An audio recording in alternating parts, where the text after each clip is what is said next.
Nakitani Kalju, Nakitani Kalju, तुम देखो नहीं सत्य जुबान छोड़ के नहीं बनता नहीं सत्य जुबान छोड़ के नहीं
बनता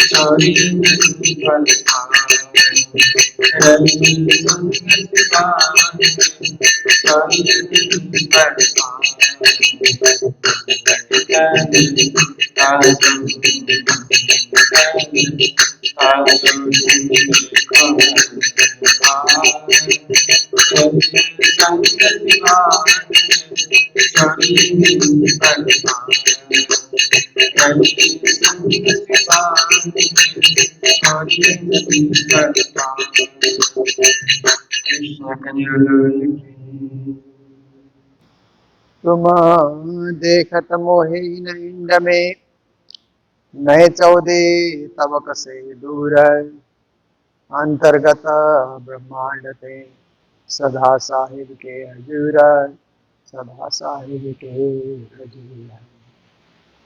बोलो कृष्ण कन्हैया लाल की, श्री निजानंद स्वामी की, श्री प्राणनाथ प्यारे की, महारानी बाईजुराज की, महाराजा छत्रसाल की, गुरुजी मंगलदास महाराज की, श्री कृष्ण प्रणामी धर्म की, तीनों पुरी धाम की, सर्व सुंदर साथ की, ब्रह्म सृष्टि और ब्रह्म की प्रणाम।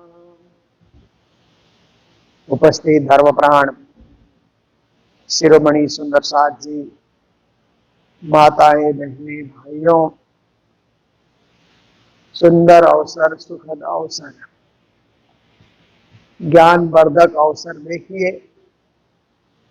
ज्ञान बांटना, जिसके पास जो होता है वही बांटता है। किसी के पास सुख है तो सुख बांटता है ना, पार्टियां देता है और भी कुछ कुछ सुख बांटने का प्रयास करता है। देखिए, कई लोग कंबल बांट देते हैं, क्योंकि कंबल ओढ़ करके उनको सुख मिला तो सोचते हैं औरों को भी बांटेंगे तो उनको भी सुख मिलेगा ये ओढ़ करके ठंडी के दिनों में। और गर्मी के दिनों में शरबत बांटते हैं, क्योंकि उन्होंने अनुभव किया कि गर्मी में हम घर में शरबत पीते हैं तो शीतलता का अनुभव होता है। तो राहगीरों को, सड़क पे चलने वालों को भी हम शरबत बांटेंगे तो उनको भी शीतलता का अनुभव होगा। कई जगह लोग प्याऊ लगा देते हैं ना पानी पीने का, ये पुराना सिस्टम है पानी पिलाना, अब तो सब नया सिस्टम शुरू हो गया है।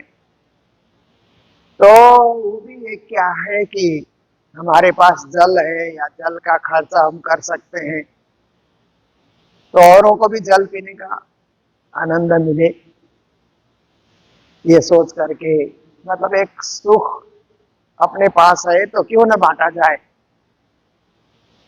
कुछ स्वार्थी लोग होते हैं कि सुख खुद ही भोगते हैं या अपने परिवार या इष्ट मित्रों को ही प्रदान करते हैं। बाकी थोड़ा सा भी दिल में परमार्थ की भावना हो तो सोचता है कि मेरे पास सुख है तो सुख बांटा जाए, औरों को भी वितरित किया जाए ताकि अन्य लोग भी इससे लाभान्वित हो। पर जिसके पास दुख है वो तो दुख ही बांटेगा, दुख की कहानी सुनाएगा। कोई रोगी आदमी है, मान लीजिए कि बीमार है, तो बीमारी बांटेगा और क्या है उसके पास। आज यहाँ दर्द, कल यहाँ दर्द, आज ये इंजेक्शन लगाया, आज ऐसे किया वैसे किया, खाना भी मेरा नहीं पचता है, आदि आदि।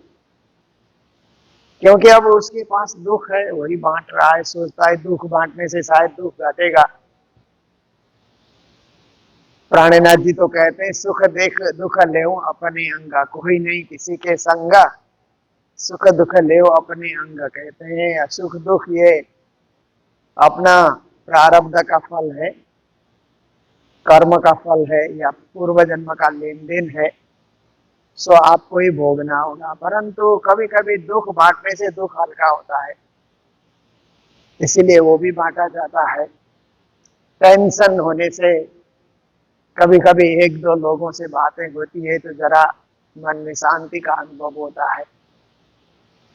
तो जिसके पास ज्ञान है वो ज्ञान ही बांटेगा, ज्ञान ही वितरित करेगा, क्योंकि उसके पास है ही ज्ञान। उसके पास सुख भी नहीं है, दुख भी नहीं है,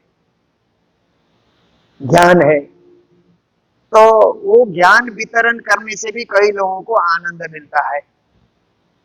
इतने सारे लोग प्रवचन सुनते हैं ना, आप देखिए ये हिंदू धर्म में जितने भी भागवतकार हैं, रामायणकार हैं, या अपने अपने गुरु परंपरा से जो वाणी है उसकी व्याख्या करने वाले हैं, जैसे हम लोग तारतम वाणी की व्याख्या करते हैं, तो कितने सारे श्रोता सुनने के लिए जाते हैं, क्योंकि वो ज्ञान बांट रहा है और उस ज्ञान को सुन करके उन्हें एक खुशी का अनुभव, आनंद का अनुभव होता है।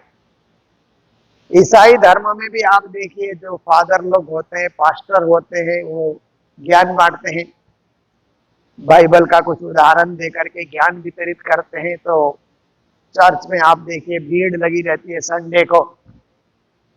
इसी प्रकार मौलवी लोग भी कुरान के माध्यम से ज्ञान वितरित करते हैं, यहूदी लोग भी अपने ढंग से ज्ञान वितरित करते हैं। बुद्धिज्म में भी ज्ञान तो है बुद्धिज्म में, परंतु ज्ञान का भी तो वितरण होता ही है। जैनिज्म में देखिए, बुद्धिज्म से भी ज्यादा मैंने जैनिज्म में देखा कि जैन जितने भी साधु होते हैं प्रवचन करते हैं सब, चाहे वो वस्त्रधारी हो या वस्त्र धारण न करने वाले हो, दिगंबर हो या श्वेतांबर हो, सब प्रवचन करते हैं। जैन साधु प्रवचन, उपदेश, ज्ञान बांट रहे हैं, ज्ञान वितरित कर रहे हैं, क्योंकि उनके पास धन तो होता नहीं है। साधुओं के पास कहां से धन आएगा कि वो धन वितरित करें? लोग देंगे तो ही तो धन आएगा, अपने से तो कोई आकाश से आता नहीं है। और उनकी कोई नौकरी या व्यवसाय व्यापार कुछ होता भी नहीं है, इसीलिए लोगों ने दिया तो बांटा, नहीं दिया तो नहीं बांटा। अब वो जब परिवार उन्होंने नहीं किया तो दुख भी कम होता है, क्योंकि घर परिवार नहीं करने से तो अकेले हो गए तो अपना ही दुख है, औरों का दुख तो अपने साथ जुड़ेगा नहीं। इसीलिए दुख बांटने के लिए भी उनके पास बहुत ज्यादा कुछ होता नहीं है।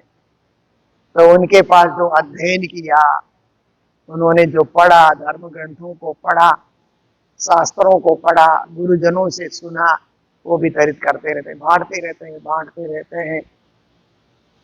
तो श्री प्राणनाथ जी महाराज ने भी ज्ञान बांटा है। त्यागनी यात्रा के दौरान में जहां जहां भी प्राणनाथ जी महाराज गए, उन्होंने ज्ञान ही बांटा है सबको। जो जिस ज्ञान को सुनना चाहता है, जिस ज्ञान को हासिल करना चाहता है, उस ज्ञान को लेकर के प्राणनाथ जी ने विशेष करके ब्रह्म ज्ञान, पर ब्रह्म का ज्ञान हो जाए हमें। संसार का ज्ञान तो संसार को देखने से होता ही है, पर एक अलौकिक ज्ञान, दिव्य ज्ञान, अखंड ज्ञान, परम ज्ञान, श्रेष्ठ ज्ञान, उसका वितरण होना चाहिए, ताकि लोग ब्रह्मविद ब्रह्मैव भवति कहते हैं ना, ब्रह्म को जान करके ब्रह्म रूप हो जाएं, परमात्मा की भक्ति में तल्लीन हो जाएं। इसके लिए प्राणनाथ जी ने भी ज्ञान वितरण किया है वाणी के रूप में, जिसकी चर्चा श्री प्राणनाथ जी महाराज के समय से शुरू हुई और आज पर्यंत कम से कम आप देखिए कि ये 400 साल के दरमियान में ये वाणी चर्चा, वाणी का वितरण, वाणी का ज्ञान जो प्रस्तुत करना, ये चला आ रहा है और चलता ही रहेगा, इसका भी कोई अंत नहीं है। तो हम लोग भी मंगल धाम में बैठ करके वाणी चर्चा वितरित करते हैं, ज्ञान बांटते हैं। श्री जी का ज्ञान सुंदर साहब के समक्ष प्रत्यक्ष रूप से भी बांटते हैं और जो सोशल मीडिया से जुड़े हुए हैं उनको भी बांटने का प्रयास करते हैं। तो आज की चौपाई में श्री जी महाराज कह रहे हैं, ब्रह्म सृष्टि और ब्रह्म की है शुद्ध वेद कथेव। कहते हैं ब्रह्म सृष्टि की बातें वेदादि धर्मशास्त्र, वेद कहते ही वेद इत्यादि धर्मशास्त्र करके हमको समझना चाहिए, क्योंकि वैदिक परंपरा के जितने भी ग्रंथ है, चाहे वेद हो, चाहे उपनिषद हो, चाहे गीता हो, भागवत हो, पुराण हो, रामायण हो, कोई भी ग्रंथ है तो वेद कहते ही वैदिक ग्रंथ करके हमें समझना है। और कतेब कहते ही इंजिल, जंबूर, ये तौरेत और फिरकान, ये 4 ग्रंथ को समझना चाहिए। और 4 ग्रंथ से संबंधित और भी बहुत सारे हदीस इत्यादि है, उनको भी समझना चाहिए। तो देखिए श्री प्राणनाथ जी कहते हैं कि इन ग्रंथों में कहीं न कहीं ब्रह्म सृष्टि की पहचान भी लिखी है और परब्रह्म की पहचान भी लिखी है, पर ढूंढने वाले ही उसका पता लगा सकते हैं, सब नहीं पता लगा सकते। जैसे ये ब्रह्म सृष्टि शब्द वैदिक परंपरा का शब्द है और इसी को मोमिन करके कते परंपरा के ग्रंथों ने परिभाषित किया, चोजन पीपल करके बाइबल ने परिभाषित किया। देखिए तो ऐसे ही ये ब्रह्म सृष्टि की महिमा है। पर अब आम लोग अपने आप को ब्रह्म सृष्टि मान करके बैठते हैं, उत्तम सृष्टि मान करके बैठते हैं या मोमिन मान करके बैठते हैं, पर वास्तव में वो सिलेक्टेड होते हैं जो भक्ति में डूबे हुए, किसी को कष्ट न देने वाले, पाप हत्या से हमेशा बच करके चलने वाले, ऐसे लोग ही ब्रह्म सृष्टि कहलाते हैं और ऐसे लोग ही मोमिन कहलाते हैं। पर ब्रह्म की शुद्धि भी सभी धर्म ग्रंथों में है कि मालिक सबका एक, स्वामी सबका एक, सृष्टिकर्ता सबका एक, नाम अनेक परंतु स्वरूप एक, परमात्मा का स्वरूप एक है, उनके नाम अनेक हैं और उनको मानने की जो है पूजा पद्धतियां अलग अलग है। इबादत कहते हैं ना, इबादतें अलग अलग हैं, पर वो मूल तो एक ही है, परब्रह्म परमात्मा एक, एक परब्रह्म, एकम सत विप्रह बहुधा वदन्ते, सत्य एक है, वही ब्रह्म है। ये भी वैदिक धर्म ग्रंथों में भी है, कतेब धर्म ग्रंथों में भी है, सर्वत्र है। तो श्री प्राणनाथ जी कहते हैं शुद्ध वेद कतेब, ये शब्द जो प्राणनाथ जी महाराज ने प्रयोग किया है अपनी वाणी में, ब्रह्म सृष्टि शब्द या राज शब्द, राज शब्द आप देखिए पुराणों में है राज शब्द, और इसी प्रकार से गीता में भी राज शब्द है।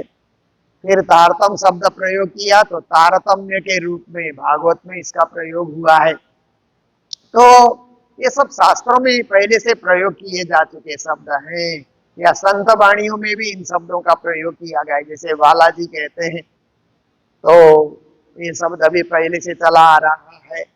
इसी प्रकार से पीयू जी आदि आदि शब्द भी पहले से संत वाणी में चले आ रहे हैं।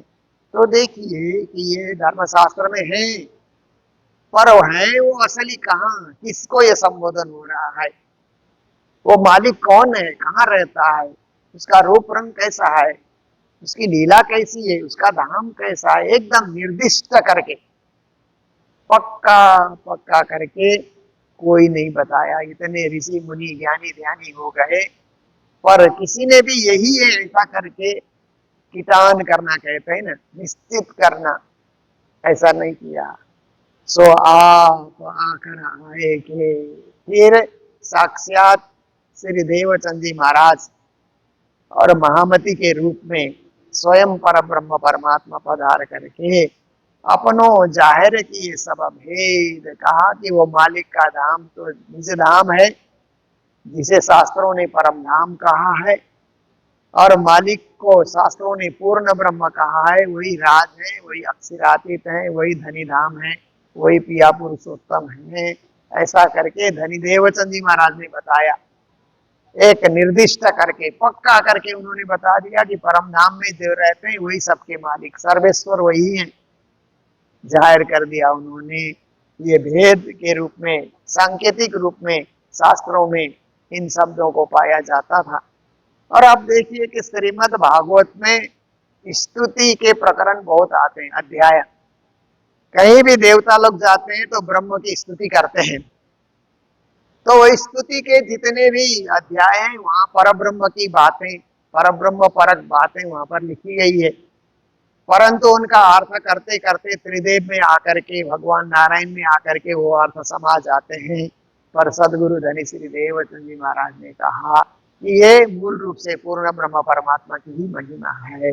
इस प्रकार उन्होंने भेद खोल दिया।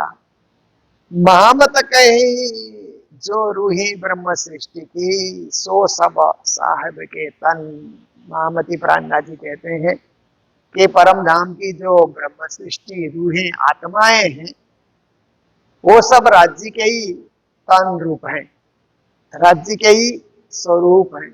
कैसे कि राज्य में सत चिद आनंद है, तो राज्य ने अपना सत अक्षर पे उड़ेल दिया, अपना सत्ता अक्षर को प्रदान किया।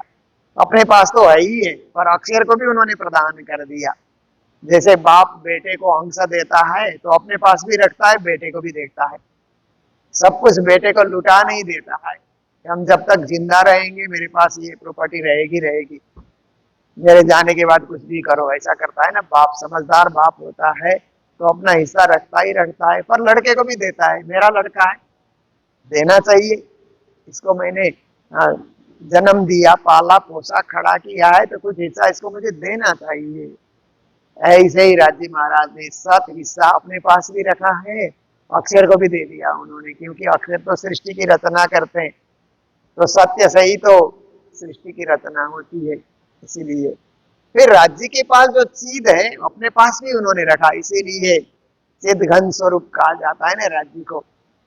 तो ऐसे चिद के वो घन है होते हुए भी वो चिद उन्होंने क्या किया कि परम धाम में परिव्याप्त कर दिया। 2500 पक्ष में चिद को राज्य ने परिव्याप्त कर दिया। राज्य का जो चिद रूप है वही परम धाम में परिलक्षित हो रहा है। इसीलिए वहां के कण कण में चिद की लीला हो रही है, चिद परिव्याप्त है परम धाम में। पर राज्य ने 25 पक्ष में चिद बांटा तो अपने पास भी उन्होंने रखा है। जो बांटता है उसके पास तो रहता ही रहता है, तो राज्य के पास भी है। फिर राज्य के पास जो आनंद है वो उनके पास तो है ही है। श्यामा महारानी को उन्होंने प्रदान किया आनंद। श्यामा महारानी ने 12,000 ब्रह्म सृष्टि को प्रदान किया। 12,000 ब्रह्म सृष्टि ने एक एक के 12-12 हजार करके खूब खुशहालियों को आनंद प्रदान किया। खूब खुशहालियों ने पशु पक्षियों को आनंद प्रदान किया। पशु पक्षियों से वो आनंद वन वृक्षों को जाकर के मिला, सबको आनंद मिला। उतरते उतरते सब आनंद परम धाम में परिव्याप्त हुआ, पर मूल रूप से तो राज्य के पास ही है। तो इस प्रकार से श्री प्राणनाथ जी महाराज कहते हैं कि परम धाम की जो ब्रह्म सृष्टि है वो सब राज्य के ही स्वरूप से, राज्य के ही तन से, राज्य के ही चिद और आनंद से उन सब का आविर्भाव हुआ है। इसीलिए हमारा गोत्र चिदानंद कहा जाता है ना, गोत्र चिदानंद जान। चिद और आनंद एक होते हैं तो ब्रह्म सृष्टि का आविर्भाव होता है। उनमें चिद भी है, आनंद भी है, दोनों समान गति से प्रभावमान है। चिद का भी उतना ही प्रभाव है, आनंद का भी उतना ही प्रभाव है। इसीलिए हमारा गोत्र चिदानंद कहा ना। ऐसे गोत्र तो जिस ऋषि परंपरा से हम लोग जुड़े हैं वो हमारा गोत्र होता है। पर यहाँ आत्मा का गोत्र क्या है? तो आत्मा का गोत्र तो किसी ऋषि परंपरा से है ही नहीं, ये तो परमात्मा से ही है। परमात्मा चिद रूप है और उनकी आह्लादिनी आनंद स्वरूप है। तो चिदानंद रूपम शिवोहम शिवोहम गाते हैं ना, हम शिवोहम शिवोहम का एक अर्थ तो ये होता है कि मैं शिव रूप हूँ, और दूसरा अर्थ होता है मैं कल्याण रूप भी हूँ, मेरा कल्याण चिद और आनंद में ही है। इस प्रकार का चिंतन भी होता है। तो श्री प्राणनाथ जी कहते हैं कि जो भी ब्रह्म सृष्टि परम धाम में जो रूहें आत्माएं हैं वो सब साहेब के तन से, राज्य के स्वरूप से ही उद्भव हुए हैं।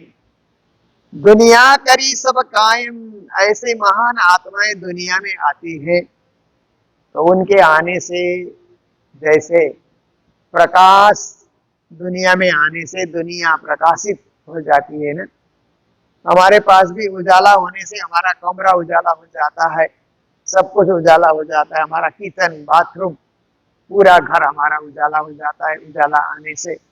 ऐसे ही हमारे जीवन में तारतम का उजाला आ जाए तो पूरा जीवन प्रकाशित हो जाता है। अपने को अज्ञानी होने का बोध नहीं होता, मेरे पास ज्ञान है, मेरे पास तारतम है, मेरे पास महामंत्र है, मेरे पास मुक्ति का द्वार खोलने का ऐसी मेरे पास चाबी है, ये पूर्ण विश्वास हमें हो जाता है। तो ब्रह्म सृष्टि दुनिया में आई, तो ब्रह्म सृष्टि में आने के बाद जैसे मंत्री लोग आते हैं, नेता लोग आते हैं, दुनिया का उदाहरण है, तो जनता को कुछ ना कुछ दे करके ही जाते हैं। ऐसा नहीं होता कि बड़ा आदमी आया और चुपचाप चला गया, तो आने का क्या अर्थ होगा फिर? बड़ा आदमी आने का अर्थ है कि छोटे आदमी को कुछ मिले, कुछ न कुछ उपहार दे करके जाए। तो ऐसे ही ब्रह्म सृष्टि दुनिया में आई तो दुनिया वालों को भी उपहार दिया, जो कि न जीवे संग किया ताए मेलो न करो भंगा। श्री जी ने कहा कि ब्रह्म सृष्टि की संगत जिस किसी जीव ने भी किया उसका मिलन, उसको भी अखंड कर दिया जाएगा, उसको खंडित नहीं कर दिया जाएगा। तो ब्रह्म सृष्टि को ऐसो नूर जो दुनिया के बिना अंकुर ताए नए अंकुर जो कर किए ने चल देख नजर। ब्रह्म सृष्टि की उस कृपा से, ब्रह्म सृष्टि के नूर से, जिनमें अंकुर नहीं है उनमें भी अंकुर प्रस्फुटित कर दिया गया, वे भी उगने लगे, उनमें भी सार्थकता आ गई। पर किन में? जो ब्रह्म सृष्टि की संगत से जुड़ गए। जो जुड़े ही नहीं है, जो जीव, जिनको लेना न देना केवल अपने खाना सोना, खाना पीना सोना, बच्चों को जन्म देना, संसार में ही जो लिप्त है वो तो उस फल को नहीं पा सके। पर श्री जी महाराज की जागनी यात्रा में जिन जिन जीव सृष्टि ने भी सहयोग किया उनका मिलाप भंग नहीं हुआ, और आज की जागनी यात्रा में भी जिन जिन जीव सृष्टि जुड़े हुए हैं उनका मिलाप कभी भंग नहीं होगा, वो भी अखंड होंगे, अखंड धाम की प्राप्ति करेंगे, परम धाम की प्राप्ति करेंगे। तो श्री जी महाराज कहते हैं दुनिया करी सब कायम, सब दुनिया को अखंड होने का तारतम ज्ञान दुनिया में ही छोड़ करके, ये तारतम तो परम धाम से दुनिया में आया, दुनिया में छोड़ने के लिए है ना, दुनिया को प्रदान करने के लिए है, उपहार स्वरूप है। सही भाई मोहम्मद के वचन कहते हैं कि जो इस्लाम परंपरा के गुरु हो गए मोहम्मद, उन्होंने भी दुनिया अखंड होगा इस प्रकार का भाव अपने कुरान में व्यक्त किया। और हमारे धर्मशास्त्र के जितने भी वेद व्यास से लेकर के जितने भी लेखक हो गए, कृतिकार हो गए, उन्होंने भी दुनिया अखंड, कोई न कोई दिन जीव, जीव क्या है कि ब्रह्म को प्राप्ति करेगा। जीव जगत ब्रह्म कहते हैं, जगत में जो जीव है वो ब्रह्म तत्व को प्राप्त करेगा, ब्रह्म बोध करेगा, ब्रह्म रूप हो जाएगा। ऐसे जो शास्त्रों में उल्लेख किया है और कतेब धर्म ग्रंथों में भी उल्लेख किया है। श्री प्राणनाथ जी कहते हैं ये वचन सत्य हो गए, क्योंकि शास्त्रों के वचन कभी झूठे नहीं होते हैं, हर हर वचन में कोई न कोई सत्य छुपा हुआ रहता है। हम सोचते हैं कि शास्त्रों में ऐसा क्यों लिखा, परंतु कुछ अर्थ उसका भी है, कुछ रहस्य उसका भी है। इसीलिए शास्त्रों के वचन हमेशा सत्य होते हैं, और सदगुरुओं का जो उपदेश होता है वो उपदेश भी हमेशा सत्य वचन होता है, सत्य उपदेश होता है। सत्य को जीवन में धारण करने के लिए हमेशा हमेशा तत्पर रहना चाहिए, ताकि हम सत्य से जुड़ करके परम नाम को पा सके, पूर्ण ब्रह्म परमात्मा के चरण कमल के अनुरागी हम बन सके और पूर्ण ब्रह्म परमात्मा की भक्ति कर सके। तो देखिए हम लोग भी पूर्ण ब्रह्म परमात्मा की भक्ति करते हुए इस बार हम लोगों ने इच्छे श्री कृष्ण प्रणामी मंदिर में 108 पारायण किया। गत वर्ष बाजार में श्री कृष्ण प्रणामी मूल मंदिर में हम लोगों ने 108 पारायण किया, आनंद के साथ पूर्ण हुआ, राज्य की कृपा से, गुरु जी की कृपा से। और अब एक पारायण हमारे सामने है, वो है गुरु जी का ही स्थान, जो नेपाल में गुरु महाराज ने स्थान की स्थापना की, इटहरी।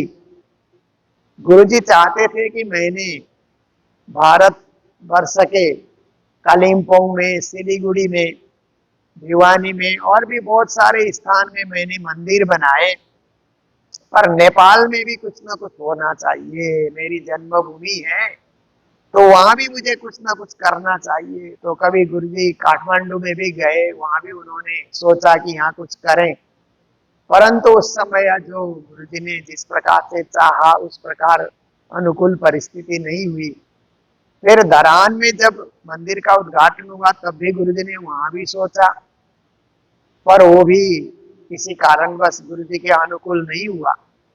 तो जब इटहरी में एक कार्यक्रम में गुरु महाराज पधारे थे, तो वहां दो माताओं ने गुरुजी को कहा कि गुरुदेव, हम अपने छोटे छोटे जमीन के जो टुकड़े हैं वो आपको हम लोग चढ़ाना चाहते हैं, आप कृपा करके मंदिर बनाइए। तो गुरुजी ने कहा कल सुबह हम देखने आएंगे। गुरुजी ने देखा, तो देखने के बाद उन माताओं को कहा कि आप लोगों के पास कितनी जमीन है? कहा जमीन तो इससे बड़ी जमीन भी है, पर वो हम अपने लिए रखना चाहते हैं। ये जो टुकड़े हैं, ये हम दोनों माताएं साथ रहती थी और दोनों माताएं इकट्ठा ही वो जमीन उन्होंने दोनों के नाम से था। तो गुरुजी ने कहा वो बड़ी जमीन भी मुझे दिखाओ। तो उन्होंने दिखाए, तो गुरुजी ने कहा मैं इधर झंडा फहराऊंगा, मुझे बड़ी जगह चाहिए, छोटी जगह में कुछ नहीं होगा। बाद में सुन्नसात बढ़ते जाएंगे तो कहाँ रहेंगे, कहाँ भजन भक्ति करेंगे? मंदिर भी बड़ा होना चाहिए, जगह भी बड़ी होनी चाहिए। जब गुरु महाराज ने प्रस्ताव रखा तो दोनों माताओं ने सहर्ष कहा कि गुरु महाराज आपका ही है, आप जहां मर्जी बनाइए, बस हम अपने आंखों से देख सकें कि यह मंदिर बन गया है। अपने आंखों से जब तक हम जिंदा हैं, हम अपने आंखों से देख सकें। गुरुजी ने कहा वो तुम्हारा स्वप्न साकार होगा। तो गुरु महाराज 3 महीने तक वहां पर बहुत सुविधा भी नहीं थी, परंतु वहीं बैठे मंदिर का निर्माण कराते रहे। शुरुआत कराया उन्होंने। राज्य की पूजा जब तक पधराई नहीं गई, गुरु महाराज वहां से हटे नहीं। 3 महीने तक वहीं तपस्या में रहे, धर्म प्रचार करते रहे, जागनी करते रहे। तो स्थान गुरु महाराज की कृपा से बढ़ता ही गया, बढ़ता ही गया, आज भी बढ़ता जा रहा है। तो मंदिर पहले छोटे रूप में बना गुरुजी के समय में, उन माताओं ने भी दर्शन किए, बहुत सुंदरता में दर्शन किए। बाद में कुछ और बड़ा हो गया, फिर अभी उससे भी बड़ा हो गया और कलात्मक रूप से तैयार हो गया। गुरुजी के आशीर्वाद, सेवा करने वाले हमारे सुंदर साहब तो कर ही रहे हैं, परंतु सबसे बड़ी बात है कि गुरुजी की इच्छा, गुरुजी की कृपा। तो इससे हमें यह अनुभव होता है कि गुरु महाराज धाम पधारे, परंतु कहीं न कहीं अदृश्य रूप से अपना कार्य कर ही रहे हैं, अपने कार्य को गतिमान बना ही रहे हैं, ऐसा हम लोगों को अनुभव होता है। तो उसी स्थान में फिर गुरुजी की इच्छा थी, ये तो नदी किनारे है, नदी में सुंदर घाट बनना चाहिए। नदी में भी नदी तक चल करके गुरु महाराज गए, नदी को पार भी उन्होंने किया। यहाँ घाट बनना चाहिए, ऐसे ही लाशें जलाए जा रहे हैं, ठीक नहीं है, सुंदर बना देना चाहिए। वो भी गुरु जी की कृपा से बना, तैयार हुआ। नेपाल में सबसे सुंदर घाट कहीं है तो इटहरी में वो घाट है, जो फूल बाग बगान के साथ बना हुआ है। फिर उसके बाद गुरु महाराज ने कालिम्पोंग में स्कूल की स्थापना की। तो नेपाल में भी एक स्कूल हो गुरुजी के क्षेत्र में, तो गुरुजी के जन्मभूमि में स्कूल प्रारंभ किया गया। मेलबोटे में सुंदर स्कूल वहां चल रहा है, अच्छे संस्कारी बच्चे वहां से पढ़ करके तैयार होते हैं। फिर अब की बार सुंदर साथ ने सोचा कि गुरुजी ने प्रेरणा दी कालिम्पोंग में बाजार के मारवाड़ी भक्तों को, तो हॉस्पिटल बना, सेवा सदन हॉस्पिटल। गुरु जी की प्रेरणा थी। तो आज उन लोगों ने हमें ही हॉस्पिटल संचालन करने के लिए सौंपा है। तो ये देख करके नेपाल के सुंदर साहब के मन में भी इच्छा हुई विशेष करके कि इंटेरी में भी एक हॉस्पिटल बनना चाहिए। अब जब कोरोना काल आया तो स्कूल भी बंद, मंदिर भी बंद, धर्मशाला भी बंद। अगर बंद कुछ नहीं हुआ तो हॉस्पिटल, बाकी सब बंद, लॉकडाउन सब जगह। हॉस्पिटल में लॉक नहीं लगा, ताला नहीं लगा कभी। तो तभी से सुंदर साथ ने सोचा था कि यहाँ पर एक हॉस्पिटल भी होना चाहिए। तो गुरु जी की ही कृपा कि वहां पर हॉस्पिटल बन करके अब तैयार भी हुआ। अभी छोटा है, 15 बेड का है, परंतु बढ़ते बढ़ते 100 बेड, 200 बेड, 500 बेड तक की सोच लेकर के चल रहे हैं। तो पूज्य सदानंद जी महाराज ने भी उसमें सहयोग किया और सुंदर साथ का भी सहयोग मिला। तो अभी अप्रैल 6 तारीख से लेकर के 14 तारीख तक वहां पर 108 पारायण होगा और भव्य रूप से वहां हॉस्पिटल का उद्घाटन होगा। 14 तारीख के दिन नेपाली नया वर्ष प्रारंभ होता है, बैसाख 1 गते। उस दिन हॉस्पिटल का उद्घाटन किया जाएगा। तो सभी संत गुरुजन प्रणामी समाज के पधार रहे हैं और नेपाल के बहुत सारे मंत्रीगण वहां पर पधार रहे हैं। नेपाल के राष्ट्रपति को भी आमंत्रित किया गया है। तो देखिए कि एक सुंदर कार्यक्रम, एक ही साल में, एक ही महीने के अंतर्गत दो दो कार्यक्रम हमारे सामने आ गए। पर गुरु महाराज की कृपा है तो सब कुछ सकुशल संपन्न होगा, ऐसी हम आशा रखते हैं। तो जो भी सुंदर साथ प्रत्यक्ष और परोक्ष रूप से इस कार्यक्रम में जुड़े हुए हैं और विशेष करके हमारे ऑनलाइन चर्चा सुनने वाले जो सुंदर साथ हैं, वो भी चाहते हैं कि हम पहुंच तो नहीं सकते हैं परंतु हमारी सेवा पहुंचे वहां। तो जो भी पारायण सेवा देना चाहेंगे, जो ईटहरी का जो पारायण है वो नेपाली 11,000 रुपया रखा गया है ताकि उस कुछ हॉस्पिटल को सहयोग और पारायण के माध्यम से हो जाए, ये भाव लेकर के। तो इंडियन करेंसी में 7,000 होता है, 7,000 इंडियन करेंसी में, 11,000 नेपाली करेंसी में होता है पारायण की सेवा। तो जो भी हमारे ऑनलाइन सुंदर साथ उस पारायण में भी सम्मिलित होना चाहेंगे, क्योंकि कालिम्पोंग के पारायण में भी बहुत सारे सुंदर साथ ने सहयोग भेजा और इटहरी के पारायण में भी जो सम्मिलित होना चाहेंगे जरूर मेरे से संपर्क करेंगे। तो आपको अकाउंट नंबर दिया जाएगा, उस अकाउंट में डाल करके आपकी ओर से भी पारायण भव्य रूप से इटहरी में संपन्न होगा और जो बचेगा वो सारा हॉस्पिटल के उत्थान के लिए, हॉस्पिटल के विकास के लिए प्रयोग किया जाएगा। तो इसी के साथ आज जो मंगल धाम में भंडारे की सेवा आई है, दार्जिलिंग निवासी धामवासी आत्माराम जी और उनकी धर्मपत्नी आनंदी देवी माता, जो कुछ अस्वस्थ भी चल रही है परंतु ऑनलाइन चर्चा में वो भी सम्मिलित रहती है हमेशा, सपरिवार की ओर से कौशल के नाम से भंडारे की सेवा उन्होंने प्रदान की है। तो कौशल के सुस्वास्थ्य के लिए भी हम राज्य से प्रार्थना करते हैं और पूरे ये परिवार के लिए भी मंगल कामना करते हैं, मंगल भावना व्यक्त करते हैं। तो इन्हीं शब्दों के साथ आज ये प्रकरण भी पूरा हो रहा है, 20 रुपए का प्रकरण। कल से दूसरे प्रकरण पे हम लोग चर्चा सुनेंगे। तो आइए चौपाई दोहराते हुए प्रसंग को विराम दें। बोलो सतगुरु महाराज की, श्री प्राणनाथ प्यारे की, सर्व सुंदर साथ की, महामत जो रूही ब्रह्म सृष्टि की, सो सब साहिब के ताना, दुनिया करी सब कायमा, सही भाई मोहम्मद के बचाना, सही भाई मोहम्मद के बचाना। बोलो श्री प्राणनाथ प्यारे की, श्री धाम के धनी की, प्रणाम।